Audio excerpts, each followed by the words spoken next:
Кала Бхайрова. Сегодня я дам вам лишь краткий обзор той реальности, чье имя Кала Бхайрова. Это тайна, которую сегодня никто не понимает и не обсуждает. Даже великие тантрики не знают этого. Сам Бхайрава воплотился в этом мире, чтобы открыть человечеству свою тайну через создание священного текста Тантралока в облике Махамахешварачарьи Абхинавагупты. Он сам желает, чтобы вы узнали это и получили его послание. Особенно если вы практикуете повторение имени Кала Бхайровы, это именно для вас. Начнем же наше обсуждение. Со стиха из Шива Пураны. Бхайрава Пурнам Рупахи Шанкарасхя Параматмана Мудхастаева Наджананти Махита Шивамаяя.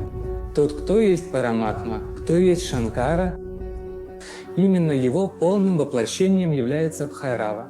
Глупцы же, ослепленные моей Шивы, не способны осознать эту истину. Каков же истинный смысл имени Бхайрова?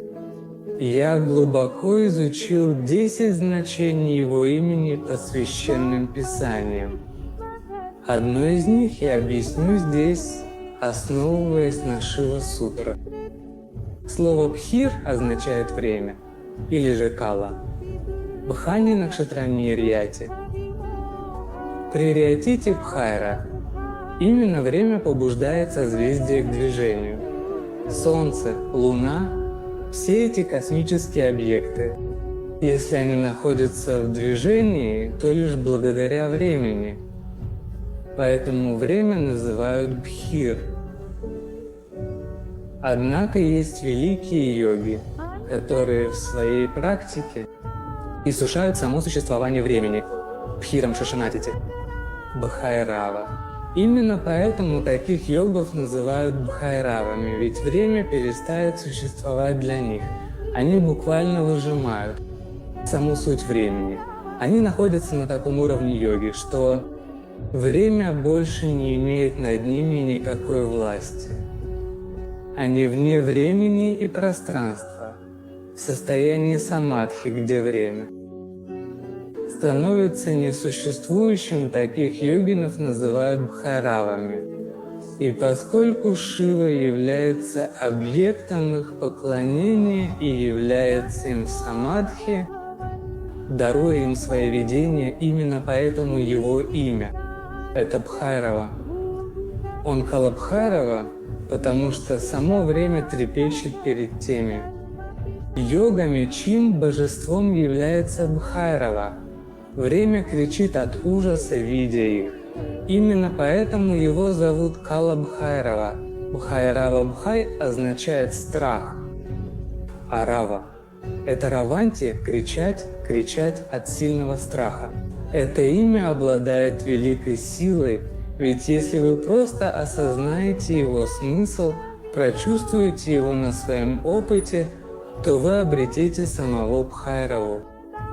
О значении имени Бхайрава я уже подробно рассказывал ранее в своей книге, а сейчас я объясню вам истинный смысл слова «кала». Это также поможет вам лучше понять богиню Кали. Слово «кала» происходит от корня «кал», у которого есть 5 значений. Кшепа, Гьяна, Санхьяна, Гати, Нада. Слушайте внимательно. Кшепа – это бросать, извергать или проецировать. Подобно тому, как паук выпускает паутину из себя, проецирует ее. Точно так же Бхайрава проецирует весь этот мир из самого себя, как проектор выводит фильм на белое полотно, так и Бхайрава проецирует все мироздание на пустоту, на вакуум. Второе значение – гьяна. Знание о том, что проекция едина с самим проектором. Мир вышел из Бхайравы, но он не отделен от него. Как волны рождаются в океане, но остаются едины с ним. Вот знание этой истины. Третье значение – Санхьяна, то есть исчисление, перечисление щет, он знает, что мир исходит из него и все едино, но при этом он все же видит щет. То есть разделяет. Обладая этим знанием, он воспринимает дифференцированную вселенную, видит всех по отдельности. Один человек, второй вы, один я, второй это, третий. Одно животное, второе. Понимаете? Позвольте мне объяснить еще одно следствие. Все происходит в один и тот же момент. Происходит одновременно. Все. И едино. Существует только настоящее. Вы не можете уйти в прошлое или в будущее. Вы можете просто вспоминать или воображать что-то, но это вы будете делать лишь в настоящем. Существует только этот миг, ни мгновением раньше, ни мгновением позже. И зная это, мы, будучи Бхайравой, мы проживаем это существование в некой последовательности, в числах. Сначала было это, потом то и так далее. Мы сами придали всему этому некий порядок и счет. Нашим воспоминаниям, которые на самом деле лишь воображение. И это и есть скала. Это иллюзия времени. Четвертое значение – это движение. Движение значит уходить. По этой причине мы пребываем в заблуждении, что мы куда-то идем, что мы откуда-то пришли и куда-то в итоге направимся. Но мы Бхайрава. Мы вне начала и конца. Мы не рождались и не исчезнем. Мы никуда не идем и ниоткуда не приходили. Мы всегда были здесь. И здесь останемся. Но даже тогда мы чувствуем это движение. Из-за той самой нумерации, которую мы присвоили своим воспоминаниям. И пятое значение – это надо.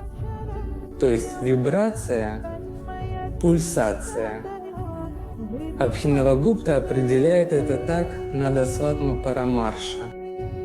Шишата тат вилапанат. Когда все растворяется и исчезает, когда все угасает и снова сливается с Бхайравой, то остается лишь резонанс, пульсация. Остается одна лишь вибрация.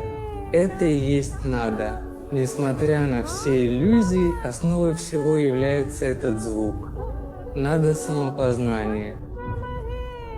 Осознание себя. Если вы просто затихнете, то внутри всей этой суеты, в самом центре всего, вы ощутите этот звук.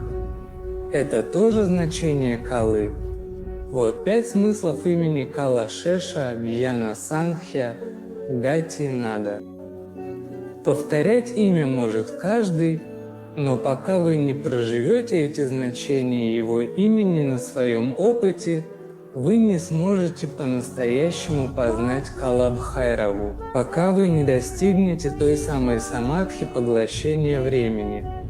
Практика Бхайравы не может считаться завершенной. Это была лишь краткая беседа о Господе Кала Бхайраве. Лишь взгляд на то, что он в себе воплощает. Только в одном их имени скрыто так много. Если вы хотите узнать больше, действительно хотите это понять, мы обсудим их подробно и основательно вместе с их духовными практиками, а пока несите это знание дальше.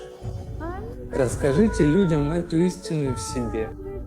Постарайтесь ее осознать. Ом Кала Бхайравая Намах. Ом Намах Шивая. Шанкар Севан Чинтан Дхиру. Грозный Бхайрава, могущественная Оси.